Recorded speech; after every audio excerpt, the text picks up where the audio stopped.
मेरा नाम सुप्रीत धमीजा है and welcome back to my channel the पाठशाला।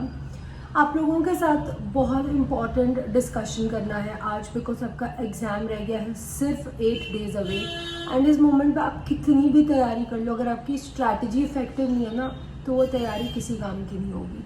तो चलो कुछ ऐसे पॉइंट्स डिस्कस करते हैं जिससे एटलीस्ट एग्ज़ाम में 80 प्लस क्वेश्चन आंसर हो जाए, एक इफेक्टिव स्कोर हो जाए। पॉलिटिकल साइंस की बात कर रहे हैं। सबसे पहले एक बहुत बेसिक डिस्कशन से स्टार्ट करते हैं जिससे आप ज़रूर रिलेट कर पाओगे। दो सब्जेक्ट में से एक हमारा एक स्ट्रॉन्ग पॉइंट होता है। तो जनरली या तो हमारा पेपर वन बहुत स्ट्रॉन्ग होता है तो हमें लगता है कि ठीक है, सब्जेक्ट में अगर थोड़ा बहुत ±10 क्वेश्चन हो भी जाएगा तो मैं मैनेज कर लूँगी या कर लूँगा, क्योंकि मुझे मालूम है कि मैं पेपर वन में स्कोर कर सकता हूँ या कर सकती हूँ। लेकिन कई स्टूडेंट्स ऐसे होते हैं जिनका पेपर वन बिल्कुल श्योर ही नहीं होता और उन्हें एंड तक लगता रहता है कि मैम पॉलिटिकल साइंस तो फिर भी मेरा ठीक है, लेकिन पेपर वन में तो मुझे बहुत डर लग रहा है। ऐसे मेजर स्टूडेंट्स हैं मेरे पास।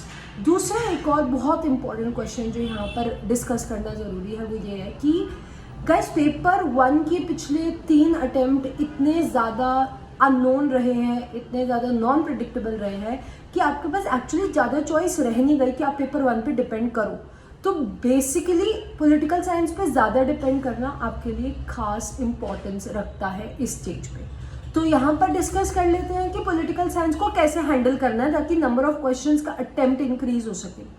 सबसे पहले आप ये बात ध्यान रखो कि ये पेपर नेगेटिव मार्किंग वाला है ही नहीं है। ये यूपीएससी का कोई अटेम्प्ट नहीं है, ये कोई और असिस्टेंट प्रोफेसर एग्जाम नहीं कि तुम्हारे मार्क्स कट जाएंगे। तो तुम्हारे पास सबसे बड़ा एडवांटेज ये है कि जब नेगेटिव मार्किंग है ही नहीं तो कंफ्यूजन किस बात का है। एटलीस्ट पूरे 100 क्वेश्चंस करके तो आओ। मल्टीपल टाइम समझाने के बावजूद स्टूडेंट्स क्या करते हैं, टाइम की कमी की वजह से सिलेक्टेड क्वेश्चंस कर आते हैं और बाकी क्वेश्चंस छोड़ देते हैं कि मैम हो ही नहीं रहे थे। अरे नहीं हो रहे थे तो क्या हो गया, कुछ और ऑप्शन मार्क कराओ। क्यों ब्लैंक छोड़े हो? जब तुम्हारे मार्क्स कटने ही नहीं है तो उसको ब्लैंक मत छोड़ो। ये सबसे बड़ी बेवकूफ़ी होती है। अटेम्प्ट ऑल 100 क्वेश्चंस और एनटीए यूजीसी नेट एग्जाम के लिए इससे बेहतर बात और कोई नहीं हो सकती जब तक तुम ऐसे अटेम्प्ट्स में हो। अब आगे आने वाले फ्यूचर में अगर नेगेटिव मार्किंग ऐड हो गई तो ऑफ कोर्स ये प्लान फेल हो जाएगा, लेकिन फॉर नाउ ऐसा नहीं है। तो प्लीज़ इसका यूज करें। पूरे 100 क्वेश्चन ऑफ पॉल साइंस, पूरे 50 क्वेश्चन ऑफ पेपर वन जरूर अटेम्प्ट करें। इसके बाद आता है टिप नंबर 2। टिप नहीं है एक्चुअली, ये चीज़ें ऑन द स्पॉट आप कितनी यूज़ करते हो ये तो उसी दिन पता चलेगा, लेकिन ये आपको एक समझाने का तरीका है कि पेपर इजी कैसे किया जा सकता है, अटेम्प्ट्स कैसे बढ़ाए जा सकते हैं। सेकेंड पॉइंट ये है, जो आरसी है ना उसका क्वेश्चन जनरली रीडिंग कॉम्प्रिहेंशन, उसका आंसर जनरली आपको उसके क्वेश्चन या पैराग्राफ के ऊपर नीचे ही कहीं मिलना है। बाय चांस अगर 5 में से 3 क्वेश्चन डायरेक्ट है और 2 इनडायरेक्ट है तो उस 2 इनडायरेक्ट के ऊपर ज़्यादा टाइम वेस्ट मत करो आरसी बार बार पढ़ के। अभी जो डायरेक्टली सॉल्व हो रहे हैं, अगर टोटल 10 क्वेश्चन में से 6 हो पा रहे हैं, पहले वो 6 कर लो।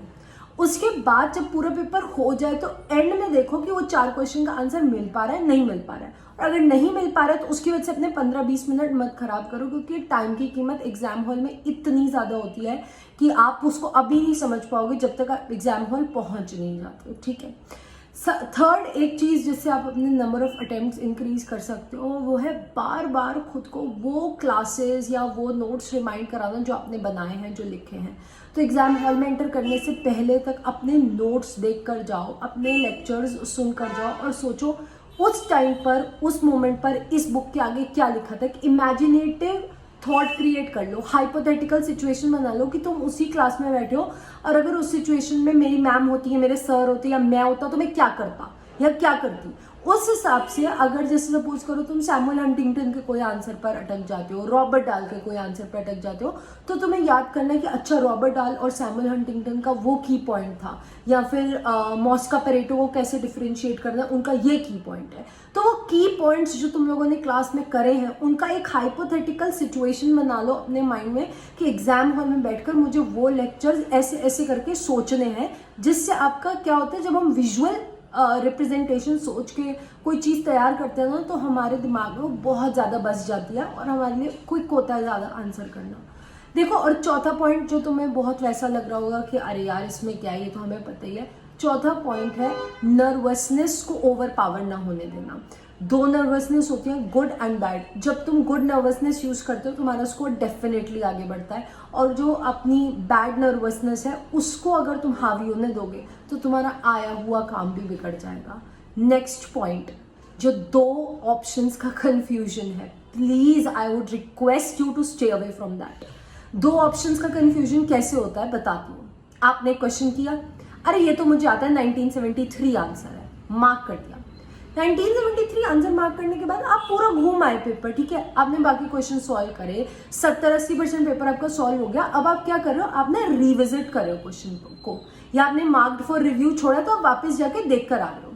अब आपने सोचा यार 1974 भी था शायद, नहीं 1974 कर देती हूँ क्योंकि 1973 में थोड़ा सा डाउट जा रहा है, आप 4 चेंज कर लेते हो। फिर आपका आंसर क्या आता है, फिर आप गूगल पे चेक करते हो, घर जाके अपने नोट्स देखते हो, तो आंसर क्या निकलता है 73। तो ह्यूमन साइकोलॉजी आपको पुश करती है कि चेंज कर, अगला आंसर जो तू सोच रही है या सोच रहा है वो सही है।